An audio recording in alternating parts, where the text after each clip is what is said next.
First Muharram. Before the first of Muharram, Imam Hussain and his family left Medina to Mecca so he could avoid giving allegiance to Yazid.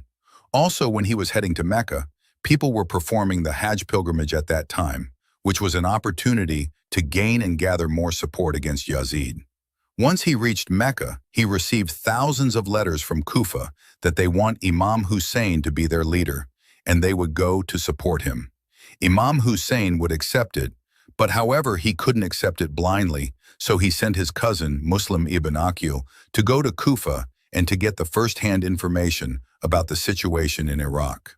Yazid sent spies to Mecca to assassinate Imam Hussain, despite knowing the holiness of the place. But Imam Hussain knew about that and managed to avoid them.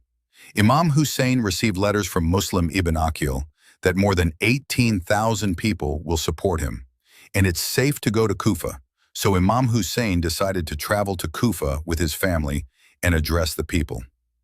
However, this journey for Imam Hussain was progressing to what would become the tragic events in Karbala. Second Muharram, Yazid found out about Imam Hussein's success in Kufa, so he appointed a man called Ibn Ziyad as the governor of Kufa. Ibn Ziyad was a tyrant and a person that loved to shed the blood of the labaik and their followers.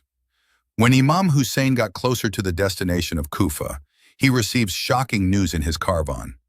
The shocking news was that Muslim ibn Aqil was arrested and beheaded by Ibn Ziyad. Imam Hussain gathered his companions and told them the sad news. He also told that the people of Kufa deserted him, so he told that anyone who wanted to leave could leave freely without any guilt. Some companions became scared and left the caravan. When Imam Hussain, his family, and a small group of companions were continuing their journey, they were stopped by a large army which was led by her. Imam Hussain warned her about the consequences of obeying Yazid and urged them to refrain from staining their hands with blood from the innocent family of Prophet Muhammad. Her was completely ignorant of the situation and realized that the Imam was determined to lay down his life and sacrifice anything for the sake of his aim of universal reform. Her suggested to the Imam to go towards a station which is neither Kufa or Medina until he speaks to the governor, Ibn Ziyad.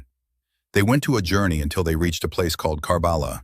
It was a desolate place with no shelter or easy access to water. They set their camps in there. Ibn Ziyad found out the news that Imam Hussain stopped his journey in Karbala and sent out another army to surround the Imam, which was led by another tyrant named Omar. Third to fifth Muharram, Imam Hussein's camps becomes more evident to Yazid's army. More and more soldiers surround the camp of Imam Hussain, but still, the Imam hasn't surrendered.